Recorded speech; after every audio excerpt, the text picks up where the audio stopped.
Bismillahirrahmanirrahim. Alhamdulillahil alamin hamdan yufidu wa yukafi mazidah. Asyhadu an la ilaha illallah wahdahu la syarika lah. Wa asyhadu anna sayyidana Muhammadan abduhu wa rasuluh. Allahumma shalli wa sallim ala sayyidina Muhammadin wa ala alihi wa sahbihi ajma'in. Qala Rasulullah sallallahu alaihi wasallam, "I'mali dunyaka biqadari maqamika fiha. Wa'mal li akhiratika biqadari baqaika fiha. Wa'mal lillahi biqadari hajatika ilaih. Wa'mal linnari biqadari sabrika alaiha." Sadaqa Rasulullah sallallahu alaihi wasallam. Bermaksud, beramallah untuk duniamu, bekerjalah untuk duniamu sekadar mana kamu tegak padanya, dan beramallah bagi akhiratmu sekadar mana kamu kekal padanya. Beribadatlah bagi Allah Ta'ala sekadar mana kamu berhajat kepadanya, dan lakukanlah amal-amal maksiat yang boleh membawa kepada neraka sekadar mana kamu sabar menanggung azab neraka itu. Jadi ini sepotong hadis yang saya pilih untuk kuliah kita tengah hari ini, insya-Allah. Latar belakangnya begini. Itu ada seorang pelajar yang menuntut dengan Al-Imam Ghazali rahimahullah ta'ala. Dia mengaji agak lama dengan Imam Ghazali. Tiba masanya dia pulang ke kampung halaman. Terpisahlah dengan gurunya. Dia balik kampung, dia buka pondok, dia mengajar. Kemudian satu hari, pelajar ni dia rasa terlampau rindu kepada gurunya Al-Ghazali. Biasalah kalau kita biasa berguru, kita duduk sekali dengan tu guru bertahun-tahun, kita balik kampung sekali-sekala memang teringat mesra kita dengan tuan guru itu. Jadi dia menulis surat, sepucuk surat kepada Imam Ghazali. Banyaklah soalan-soalan yang dikemukakan dalam surat tersebut. Di Imam Ghazali membalas, menjawab surat muridnya ini. Di antara perkara yang disebut oleh Imam Ghazali iaitu menceritakan tentang seorang pelajar. Pelajar ni dia kata, saya telah berguru dengan 40 orang guru,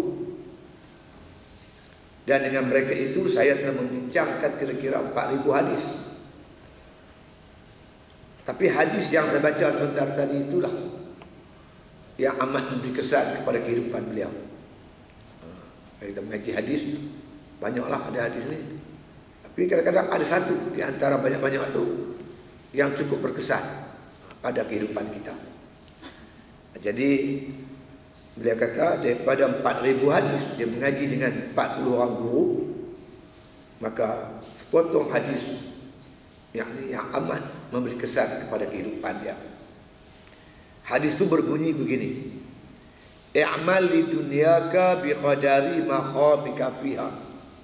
Nabi kata, beramallah, bekerjalah bagi duniamu sekadar mana kamu nak tegak di atas muka bumi. Kalau kita rasa dunia ni tempat singgah sementara saja, ada dunia lain, alam lain yang kita akan pergi, alam kubur dan juga alam akhirat. Duduk di muka bumi ni padan-padanlah. Kalau kita rasa kita tak mati-mati dah, dunia ni dah tempat tinggal kita selama-lama, bekerjalah. Setengah orang dia bekerja dunia ni, cari dunia ni, tak ada sempat nak sembahyang, tak ada kesempatan nak menuntut ilmu. Kadang-kadang anak isteri pun terabai, tak ambil tahu langsung hal masyarakat. Kenapa? Hambat dunia. Itu Nabi pesan. Yang kedua, Nabi kata, wa'mal li akhiratika, dan beramallah bagi akhiratmu, biqadari baqaika fiha, sekadar mana kamu kekal di sana. Kalau kita rasa nak pergi akhirat ni sekejap, carilah pakai sikit-sikit. Tapi kalau rasa nak pergi itu lama tak balik-balik dah. Mana cukup bekalan sikit. Macam saya daripada rumah nak main Kuala Lumpur ni, pagi saya nak balik. Balik korang pun bawa juga lah 400-500 ringgit. Kita baca apa tayar dia pecah ke, enjin rosak ke apa kan. Dia ada bacaan-bacaan dia tu. Jadi Nabi pesan, beramallah untuk akhiratmu sekadar mana kamu kekal di sana. Yang ketiganya Nabi kata wa'mal lillahi, beramallah, beribadatlah bagi Allah Ta'ala bi qadari hajatika ilaih, sekadar mana kamu berhajat kepadanya. Kalau makna kata kita terlalu berhajat kepada Allah, ibadatlah sungguh-sungguh. Kalau kita berhajat sikit-sikit, ibadat sikit-sikit. Itu maksud dia. Dan yang keempat sekali, pesan Nabi SAW, wa'mal linnar, beramallah dengan amalan-amalan yang melayakkan kita masuk neraka. Boleh? Nak buat maksiat pun boleh, tak salah. Buatlah. Tapi ingat, bi qadari sabrika 'alaiha, sekadar mana kamu sabar menanggung azab neraka Allah Ta'ala. Di 4 perkara Nabi pesan, insya-Allah kita jumpa kupas dalam masa lebih kurang 40 minit lah insya-Allah. Dengan izin Allah Subhanahu Wa Ta'ala. Pertama tentang dunia, tuan-tuan. Kita kena faham. Dunia ni merupakan alam yang ketiga. Setiap orang manusia ni dia mesti menghadapi 5 alam. Pertama alam ruh. Dah lepas Kedua alam arham, alam rahim ibu. Kita duduk dalam perut mak kita. Itu alam kedua. Alam ruh pun dah lepas, alam rahim ibu pun dah lepas. Sekarang kita berada di alam yang ketiga. Dipanggil alam ajsam ataupun alam yang fana, atau disebut juga alam dunia. Ni kita seram duduk sini. Jadi kita duduk sini, apa kerja kita? Nabi kata, Tuhan sebut, wa ma khalaqtul jinna wal insa illa liya'budun. Tak aku jadikan jin dan manusia melainkan untuk beribadat kepada Allah. Dalam ayat lain Tuhan sebut, wa tazawwadu fa inna khairan zadi taqwa. Cari bekal oleh kamu, sebaik bekallah at-taqwa. Jadi maknanya dunia ni tempat cari bekal, mengambil bekal. Kita ada 2 lagi alam untuk kita sampai. Yang terdekat ni alam barzah, alam kubur. Lepas itu pula barulah alam baqa ataupun alam yang kekal abadi, alam akhirat. Tentu sekalian, ulama dia buat contoh. Contoh kita ni ibarat orang yang sedang, mana kata, melayari ataupun sedang berlayar. Kita ada 5, ni nombor 3, lagi 2 lagi nak pergi ni. Ibarat orang yang menaiki sebuah kapal. Tengah duduk berlayar tu, tiba-tiba jumpa sebuah pulau dalam pelayaran itu. Maka kapten, mana kata, bagi arahan. Dia kata, tuan-tuan, perempuan sekalian, kita akan sampai di sebuah pulau. Jadi bila sampai di pulau tu, tuan-tuan boleh turun. Boleh turun ke pulau tu untuk cari bekal, untuk meneruskan perjalanan kita. Tapi tuan-tuan semua kena ingat, balik semula ke kapal ni mungkin 6 petang. Sampai dekat pulau tu semua dekat turun. Inilah pulau dunia kita ni. Semua turun. Yang pertama tuan-tuan, dia sentiasa ingat pesanan kapten tadi. Dia pun turun, dia mandi, dia makan, dia bawa tupperware, dia bawa apa botol air, dia bawa plastik, kutip buah kayu yang ada di pulau tu. Pukul 5 dia balik. Kapten kata pukul 6 nak belayar, dia pukul 5 dah balik dah ke pulau, ke kapal. Dia sampai kat kapal tu tuan, dia tengok kapal tu kosong. Dia orang pertama balik, yang paling awal. Dia boleh pilih mana tempat dia nak duduk. Dalam bawah kapal ke tempat yang selesa semua, dia boleh pilih. Ni orang ni ibarat kita ni tuan-tuan, yang datang ke pulau dunia ni, sedar dengan amaran-amaran pesanan-pesanan Nabi. Kamu singgah sini sementara untuk cari bekal. Dunia ni bukan tempat duduk selama-lamanya. Ada golongan yang kedua pula tuan-tuan. Dia sampai pulau, dia kena makan. Makan, mandi, minum, tolong. Sampai pukul 5:30 lebih, kapten bunyi horn. Bunyi siren. Kapal dia nak belayar ni, dia pun tergesa-gesa lari sampai ke kapal tuan-tuan. Dia tengok semua dah penuh. Tempat duduk semua penuh. Habis dia duduk di mana? Dia duduk lah tepi-tepi kapal tu. Tepi-tepi tu. Hujan ke, ribut ke, panas ke, matahari. Terpaksa lah. Jadi orang ni orang sibuk kan. Kerja tu muka bumi. Sampai tak ingat apa. Bila ada sakit, macam-macam sakit mai baru nak buat ibadat. Patut dia terus sihat dengan ibadat. Tuan-tuan bayanglah kita kena penyakit buah pinggang, lemah jantung, penat. Sembahyang fardu pun jadi susah, tambah nak sembahyang sunat. Kalau tu cari bekal tengah muda-muda ni, tengah badan tengah sihat. Kan? Tu dia. Ni yang dipesan oleh Nabi SAW pada kita. Jadi tuan-tuan sekalian, yang lebih dahsyat yang nombor 3. Dia turun-turun pulau tu, dia tak ingat apa lah. Horn bunyi pun dia buat tak peduli. Ni kapal dia nak belayar ni, bunyi horn dia buat tak tahu. Kemudian dia makan, dia minum, dia mandi. Oh, dia kira sonok. Kemudian hari dah gelap. Matahari dah nak jatuh. Bila dah hari mula gelap, dia pergi cari kapal. Kapal mana ada dah? Dia pergi 7. Kapal 7.30 dah, kat maghrib. Mana ada kapal lagi? Kapal dah belayar pukul 6 tadi. Terpaksa lah dia duduk di pulau tu. Sekali lagi marilah. Bawang ke, ulat sawah ke, lipan ke, kala jengking ke, hentam dia. Kita jangan sampai buat begitu. Bila horn dah berbunyi, sedarlah tuan-tuan. Tahu horn? Horn ni signal lah. Amaran kamu akan mati. Dia cerita tuan-tuan sekalian, ada seorang tokoh korporat. Dia orang kaya Allah. Dia jarang-jarang ke masjid. Tapi satu hari tu dia datang masjid. Dia datang masjid tak apa lagi, biasalah orang datang masjid. Orang balik dia tak balik. Orang bukan habis kuliah lepas Malaysia semua balik, dia tak balik. Dia buat ibadat. Pukul 2-3 pagi baru dia balik sekejap. Balik sekejap apa-apa dia makan apa lebih kurang, lagi dia mari berak. Hari-hari duduk di masjid. Sampai orang kampung semua heran. Apa jadi dengan dia ni? Lepas tu satu hari tu kan, ada anak muda. Orang semua balik, agak pukul 11-12, siapa pun tak ada, anak muda ni pergi dekat dengan dia orang kaya ni. Saya ni nak tanya pakcik sikit ni. Macam mana jadi macam ini? Dia kata, pakcik baru ni dia kata, sikat rambut. Di cermin, pak cermin. Sikat rambut, pakcik terjumpa dalam rambut pakcik ni ada 2 helai ubat. Ada 2 ubat.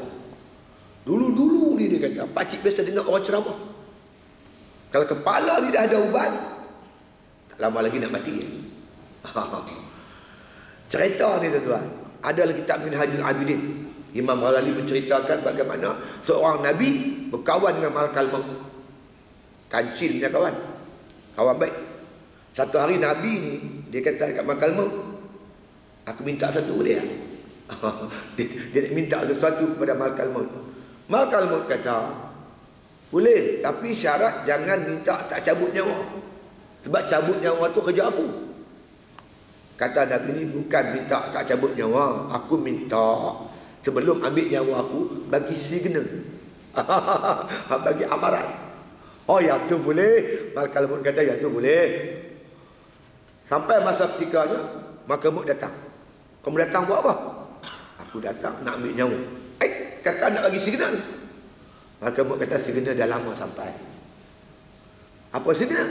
Rambut kita yang hitam bertukar jadi putih. Ubat dah ada atas kepala, tak lama lagi kita mati. Jaga-jagalah pun. Tu orang utara kata tanda nak mati ni, yang pertama sekali uban berterabur. Kepala ni penuh uban. Jaga baik. Nombor 2, kulit kenur. Kulit kita cekang dan mula kenur. Yang ketiga, mata kita kabur. Mula tak boleh nampak dah. Yang keempat, gigi gugur. Yang kelima, makan bubur. Yang keenam, dekat kubur. Apa je tu? Saya bukan rambut tuan, jaga pada putih. Apa lagi kita nak ingat apa? Sebab itu kalau Allah Ta'ala tajalli, Allah Ta'ala terangkan hati kita, cemas juga. Kita cemas. Apa tak cemas? Macam orang nak masuk bilik periksa, sedangkan dia belum siap persiapan. sepenuhnya. Yang tak baca lagi, yang tak baca lagi. Oh, banyak soalan. Kita nak masuk bilik periksa tuan. Malaikat akan soal kita. Dan soalan tu dah kita tahu. Soalan bocor. Boleh tak dia jawab? Soalan pertama, siapa Tuhan kamu? Mal rabbuka? Siapa Tuhan kamu? Kalau di dunia ni kita tak kenal Tuhan, tak betul-betul abdikan diri kepada Tuhan, menghambakan diri kepada Tuhan, tak beribadat sungguh-sungguh kepada Tuhan, macam nak mana nak jawab Allahu Rabbi? Tak boleh jawab lah tuan. Sebab yang jawab itu amal ibadat kita. Lain lagi soalan yang lain, mama Nabi juga. Siapa Nabi kamu?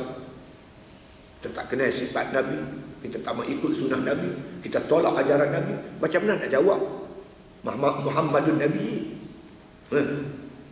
Dia soal lagi, wa ma khiblatuka? Mana khiblat kamu? Apa khiblat kamu? Orang kaki semayang menghadapkan dada mukanya ke kiblat. InsyaAllah boleh jawab. Baitullah kiblati. Boleh.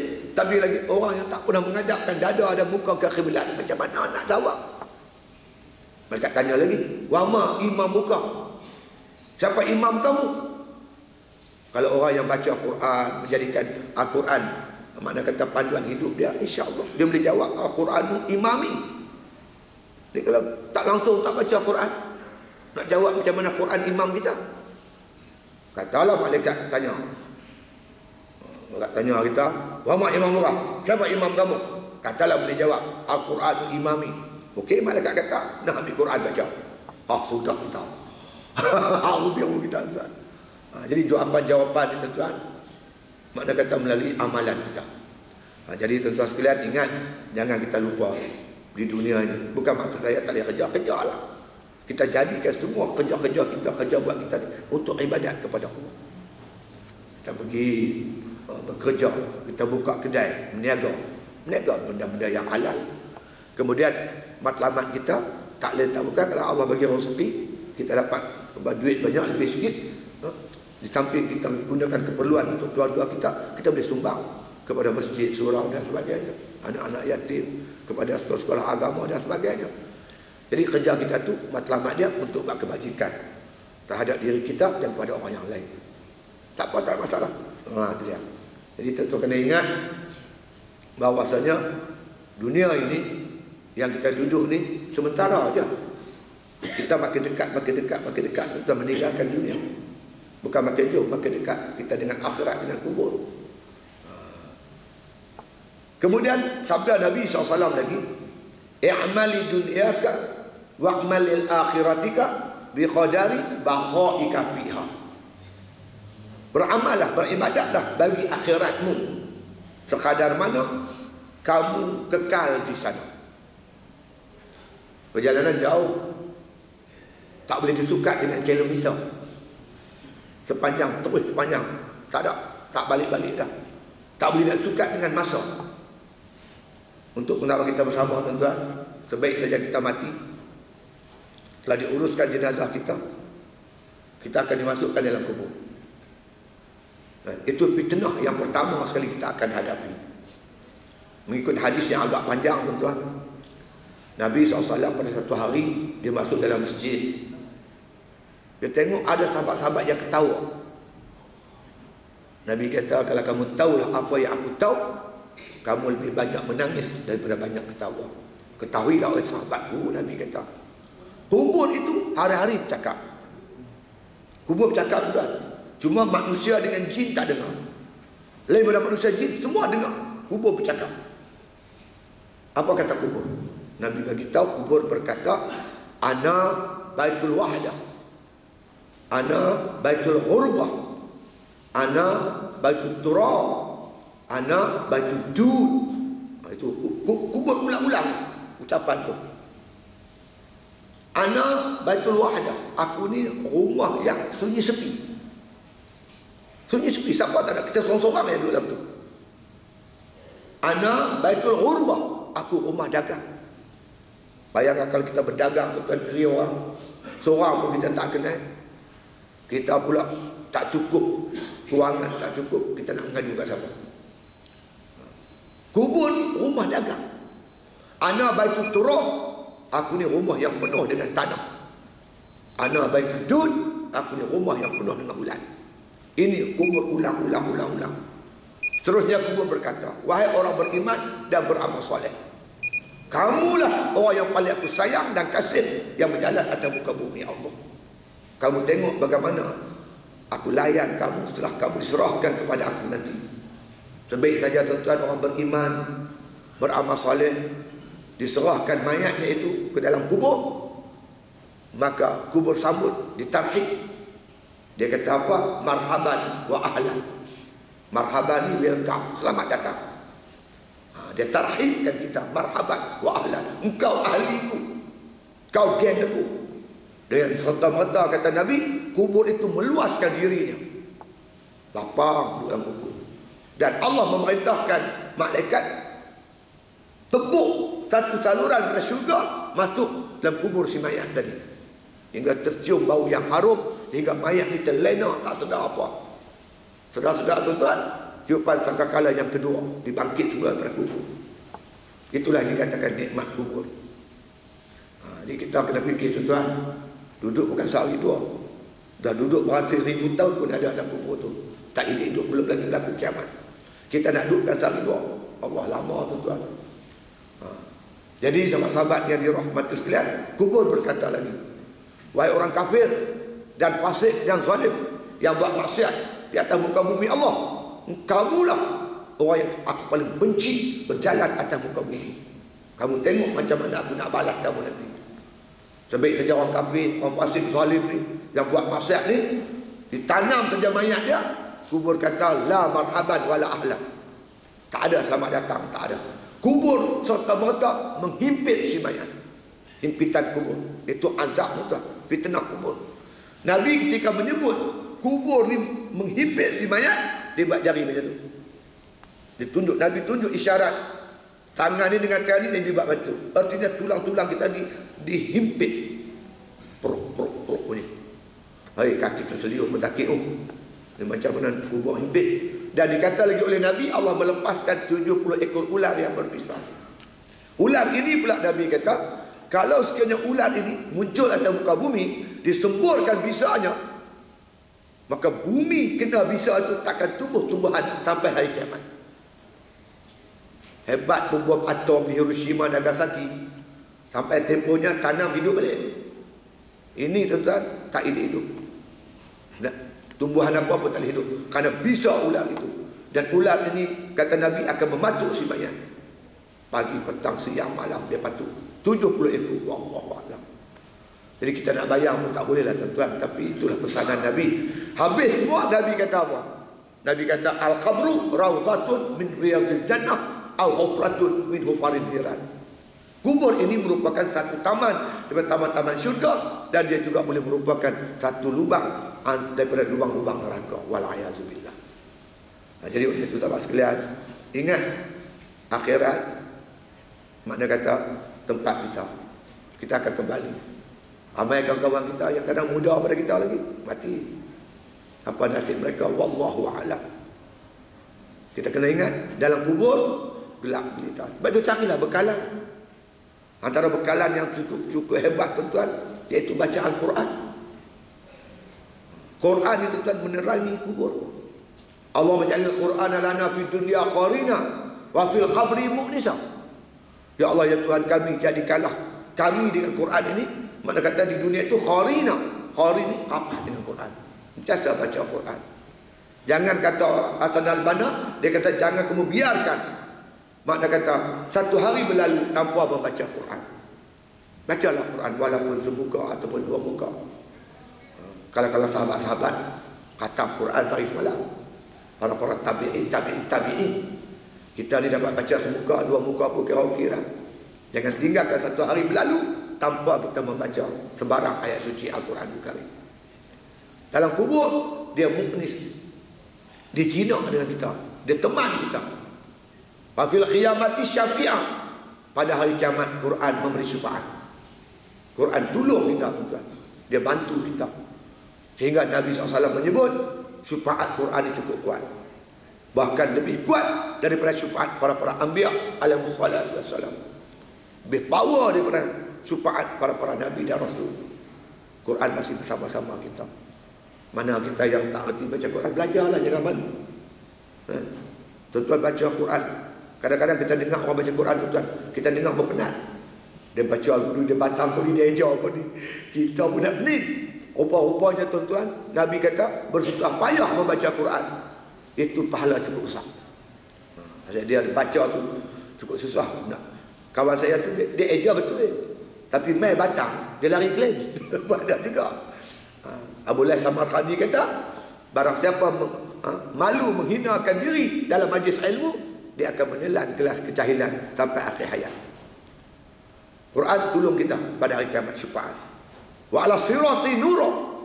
Ketika kita melintas siratal mustaqim, Quran itu dia suluh titian itu. Wa ila jannati rafiqa, ketika kita berlari-lari di atas sirat menuju ke syurga, Quran dia berubah-ubah dengan kita. Quran masih ada bersama kita, belum diangkat lagi Allah naik ke langit. Apabila hampir-hampir berlaku kiamat, maka tulisan Quran itu hilang. Tuan-tuan buka Quran, kosong, apa pun tak ada. Quran masih ada bersama-sama kita. Menafaklah sebaik mungkin, insya-Allah. Kalau tuan-tuan rajin-rajin mengaji, baca Quran, insya-Allah Allah campak di hati tuan-tuan rasa gemar membaca Quran. Dia kena paksa dulu. Paksa. Akhirnya Allah tolong, insya-Allah. Seperti mana firman Allah Ta'ala, wallazina jahadu fina lanahdiyannahum subulana. Siapa bersungguh-sungguh di jalan kami tunjuk jalan, kami bantu, insya-Allah. Tak ada siapa boleh tolong kita, tuan-tuan. Kita sendirilah, masya-Allah. Di antaranya dengan kita membaca Quran. Siapa mengharungi malam, pergi sembahyang maghrib, balik sembahyang isyak, sungguh-sungguh gelap gelita mengharungi tengah malam itu, kegelapan itu, untuk sembahyang berjamaah, insya-Allah kuburnya besok terang dengan cahaya ibadat yang dilakukan di atas muka bumi Allah Subhanahu wa taala ini. Kenapa tuan-tuan dipanggil akhirat? Yaumul akhirah. Hari kiamat ni nama dia macam-macam tuan. Yaumul hajj, Yaumul ba'ts, Yaumuddin. Dalam Fatihah Yaumiddin, Maliki Yaumiddin. Allah Ta'ala ni memerintah pada hari agama. Kalau kita terjemah Yaumiddin, yaum hari, ad-din agama. Kenapa disebut hari kiamat tu hari agama? Kerana kata ulama, hari itu disoal oleh Allah Ta'ala tentang agama kita. Sama ada ibadatnya, muamalatnya, menakahannya, jinayatnya, semua disoal. Adakah bertepatan dengan agama ataupun tidak? Sebab itu dipanggil Yaumiddin, hari akhirat ataupun hari agama. Yaumul ba'ts, hari kebangkitan, semua bangkit. Berhimpun kita di hadapan Allah Subhanahu wa taala. Siapakah yang selamat? Di antaranya tentu yang selamat yaitu orang pemimpin yang adil. Pemimpin yang ada imamul adil. Imam yang adil itu tuan, dia mendapat lindungan arasy Allah Subhanahu wa taala. Orang berwahara dia terlindung di bawah payungan arasy, tak kena panas. Pemimpin memerintah dengan melaksanakan perintah hukum Allah dan bersikap adil kepada rakyat jelasanya. Seperti contoh-contoh ulama Rasyidin. Antara contohnya Umar bin Aziz. Umar bin Aziz dia tuan katanya, dia duduk dekat atas, bila dia menangis takutkan neraka, air matanya jatuh sampai ke bawah. Umar bin Aziz. Dan Umar bin Aziz ni memerintah tuan-tuan, tak ada seorang pun miskin. Pernahkah satu pemerintahan tak ada langsung orang miskin? Sekarang pun di Amerika ada orang miskin, di Jepun ada orang miskin, Rusia ada orang miskin, negeri kita ada orang miskin. Umar bin Aziz tak ada orang miskin, sehingga tak ada seorang pun layak menerima zakat. Punya berkatnya bumi Allah ketika itu tuan-tuan. Seperti mana yang Allah sebut, walau anna ahlal qura amanu fattaqaw la fatahna alaihim barakatin as-sama'i wal ardh. Kalau penduduk satu qaryah beriman bertakwa kepada Allah, Allah buka pintu keberkatan langit dan bumi. Allah berkat, kehidupan berkat. Kita sekarang tak berkat tuan. Hidup dalam keadaan ketakutan. Takut anak kita kena colek, takut anak kita kena dadah, takut rumah kita orang masuk. Kadang-kadang tu orang masuk, bila hujan aja kita sendiri sakit ya. Pasal takut rumah kita banjir. Macam-macam tuan-tuan, bala-bala Tuhan timpa kepada kita. Supaya kita sedar dan insaf, kembalilah kepada Allah Subhanahu wa taala. Jadi akhirat kekal, tuan-tuan. Kita akan pergi. Tak ada siapa antara kita yang tak akan pergi ke akhirat. Orang yang cerdik, tuan-tuan, negeri yang kekal itu dia buat persiapan sungguh-sungguh. Macam tuan-tuan lah, kita duduk kerja di Kuala Lumpur, kita duduk rumah setinggan. Lah ni ada lagi kat rumah setinggan tu. Masa saya duduk sini dulu banyak rumah setinggan, tanah kerajaan duduk. Rumah setinggan ni sementara aja. Bila-bila masa Dewan Bandaraya akan datang dengan bulldozer, dia akan tolak habis rumah kita. Jadi kita tinggal situ sementara. Mana rumah kekal kita? Noh, di Semenyih tu. Noh dekat mana tu, apa dekat dengan apa nama, apa nak pergi Banting tu. Tu pasal apa? Situ ada tanah kita, tanah pak kita, mak kita. Tanah tu berkeran. Jadi aku duduk Kuala Lumpur ni sementara aja, nak pencen. Nak pencen pun tak lama, 5-6 tahun ni lagi. Ya. Jadi rumah sementara ni tuan-tuan, rumah setinggal ni kita pakulah plywood ke apa ke, lebih kurang. Sebab nak duduk sementara. Tapi rumah kita tu di Banting tu, rumah betul, tanah betul. Tanah kita bergeran. Yang tu kita buat elok-elok lah. Tiang roman, pasang mozaik. Pasal apa? Pencen nak duduk sana. Yang ni rumah sementara, paku lebih kurang sudah. Plywood apa semua. Cerdik tak cerdik orang ni? Cerdik lah. Ini rumah sementara, pasang tiang roman, mozaik. Yang rumah dia nak pergi lepas pencen tu, paku pilah plywood ikut suka. Ini orang tak cerdik. Ya tak? Bukan kerana kita bila-bila bandaraya boleh tolak habis. Jadi kita orang yang cerdik, dunia ni tak kekal. Yang kekal akhirat. Dia buat persiapan sungguh-sungguh untuk kembali ke akhirat. Nabi Allah Ibrahim AS pesan kat Nabi Muhammad, kau balik ke dunia pesan umatmu, baca banyak-banyak subhanallah walhamdulillah wa la ilaha illallah wallahu akbar. Ulang tu banyak-banyak kali. Kamu baca sekali, umatmu baca sekali, akan tumbuh satu taman, satu tumbuh-tumbuhan di syurga. Baca sekali, satu pokok di syurga, ditanam. Kita pergi sana kutip hasilnya. Jadi buat persiapanlah sungguh-sungguh tuan-tuan, sebelum kita dijemput oleh Allah Subhanahu wa taala. Yang ketiga, pesan Nabi, wa'mal lillahi bi qadari hajatika ilaih. Beramallah, beribadatlah kepada Allah sekadar mana kamu berhajat kepadanya.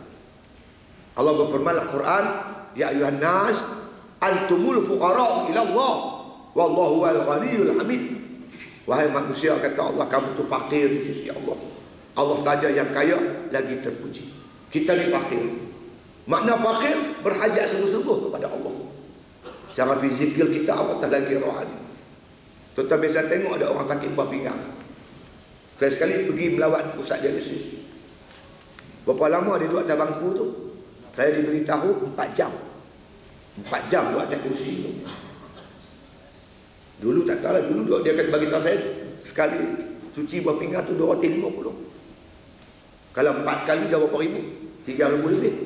Ubat-ubatan dia kata ustaz RM800 untuk sebulan. Makna dia kena sedia tuan-tuan, paling kurang 4,000 sebulan. Sedangkan dia nak kerja tak boleh, badan dia sakit buah pinggang. Alhamdulillah kita ni macam mana? Ada kawan saya, dia kata kat saya, dia kata ustaz, kalau hari Jumaat pukul 8 dia dah ada pusat dialisis. Pukul 8. Kalau dia cuci buah pinggang kita mula pukul 8, pukul 12 selesai. Sempatlah jemaat. Pergi pukul 9, pukul 10 memang tak sempat jemaat. Kan? Punya susah kita ni. Bayangkan nak pergi jalan jauh tak boleh. Selang sehari kena cuci buah pinggang. Kita ni alhamdulillah, buah pinggang kita berfungsi dengan elok. Cantik, kencing kita semua elok. Takkan tak teringin nak syukur kepada Allah Subhanahu wa taala.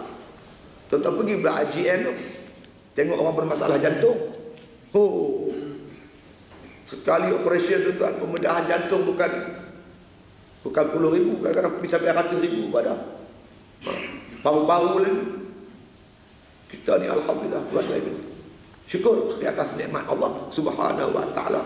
Sebab itu kita berhajat supaya nikmat ini dikekalkan oleh Allah Subhanahu wa taala. Bagaimana pula bidang kerohanian? Mampukah kita bangun malam, kita sembahyang sunat duha di waktu pagi, membaca Quran, berzikir dan sebagainya? Benda ni nampak macam senang tuan, tapi payah nak buat. Nak bangun malam, bayang tahajud, berbanding bangun malam tengok bola. Tengok bola senang. Tengok bola senang, tapi tuan nak tahajud cukup payah. Sebab tuan sekalian, kita ada penghalang. Penghalang kita syaitan dan juga nafsu kita sendiri.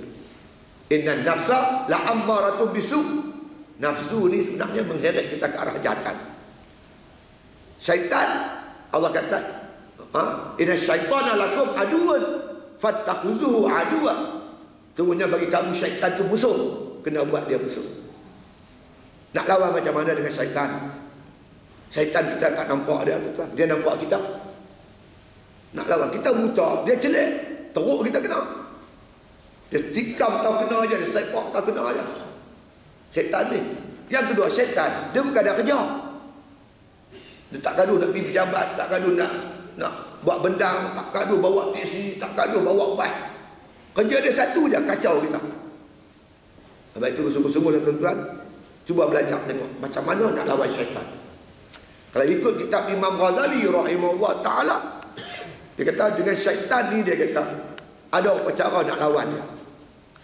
Kita kena ada senjata, kena ada silat lawan syaitan. Yang pertama sekali, kita kenal cara serangan dia. Mengikut kata ulama-ulama tasawuf, syaitan ni dia bisik di hati kita, di telinga hati kita yang sebelah kiri. Hati kita ada telinga, namanya telinga hati. Dia ada mata, mata hati. Dia ada lidah, lidah hati. Dia tiup di telinga hati belah kiri. Dia ajak kita, was-waskan kita daripada buat ibadat. Kita terasa tuan. Kalau orang yang duduk tepi masjid, memang terasa. Pukul 5.50 orang azan. As-salatu khairun minan naum. Dengar tak kita? Dengar. Kita bangun nak pergi sembahyang berjamaah. Gaya bangun dia bisik belah kiri. Awal lagi baru azan. Qamat dah lagi. Dia bisik macam tu.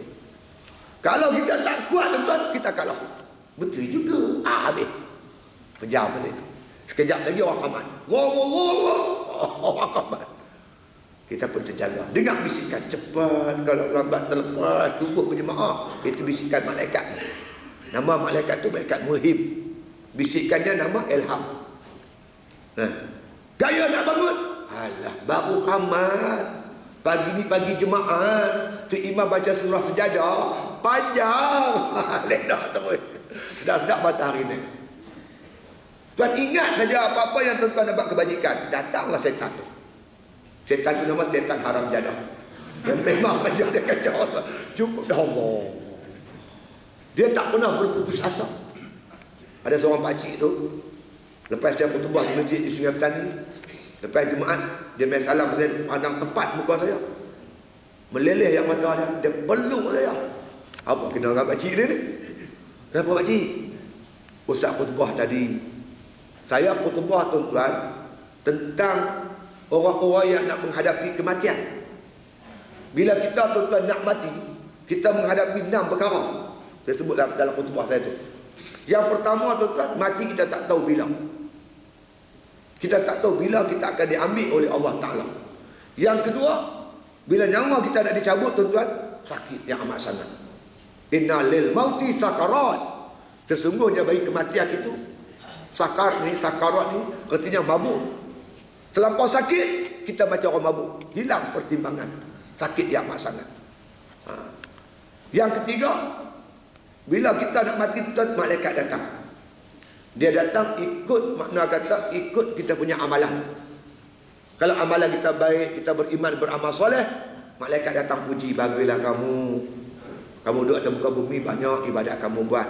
Kamu orang banyak duit, kamu bantu anak yatim, orang susah dan sebagainya. Dia puji kita tuan. Tapi kalau kita orang jahat buat maksiat, dia maki tuan. Haram cara punya orang 60 tahun duduk atas muka bumi, tak kenyang-kenyang ke darah arak. Allah tuan-tuan, dia maki kita tuan. Serentak dengan itu tuan-tuan, fakasyafna anka ridhaka fa basarukal yauma hadid. Allah buka pintu langit seluas. Dan kita nampak ke mana Allah tuju kita. Saya tuan-tuan ada seorang ustaz lah, tapi dia baru meninggal, nama Ustaz Jailani. Ustaz Jailani cerita tentang pengalaman dia.